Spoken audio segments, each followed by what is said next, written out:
Сәлем достар, сіздермен әлем ғажайыптарының Бүгін мен әлемдегі ең қауіпті топ 5 қиын сатылар туралы айтатын боламын. Ангкор-ват ғибадатханасы, Камбоджа.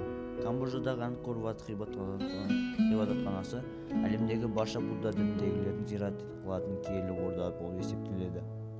Ғибадатхананың ең жоғарысында 4 аяқтап немесе арнайы арқандарды көтерудің еш ұят жері жоқ. Өйткені сатының қиғаштығы 70 градусты құрайды. Жергілікті гидтер сатылардың бұлай қиғаш жасауының себебі адамдарға аспанға көтерілу оңай еместігін ескертіп тұру деп түсіндіреді. Бірақ ғибадатхананың ең жоғарысында тұрғанда аспаннан төмен түсу де оңай емес екені. Пайлон дель Диабло сарқырамасы, Эквадор. Сарқырамаға жабыстыра салынған бұл сатыны тропик көріністерінен рахаттану үшін осылай жасаған деп есептеледі. Саты бірде құрғақ немесе бірде сырғанақ болады. Халк дом төбесіне алып шығатын арқанды саты. Америка құрама штаттары.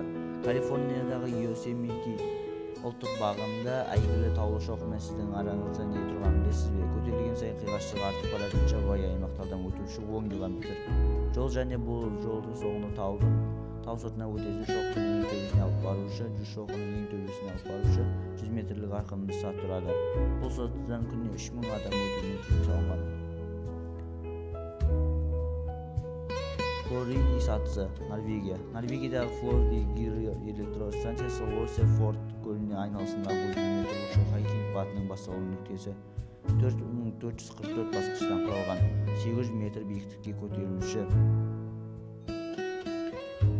Монман тау шоқысындағы обсерватория сатысы, Франция. Бұл сатының басқыштары қолайлы, мықты орнатылған. Жан-жағында тосықтары бар және бұл жерге келушілер саны да көп емес.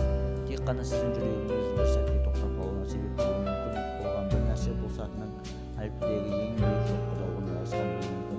Күші замал және төмен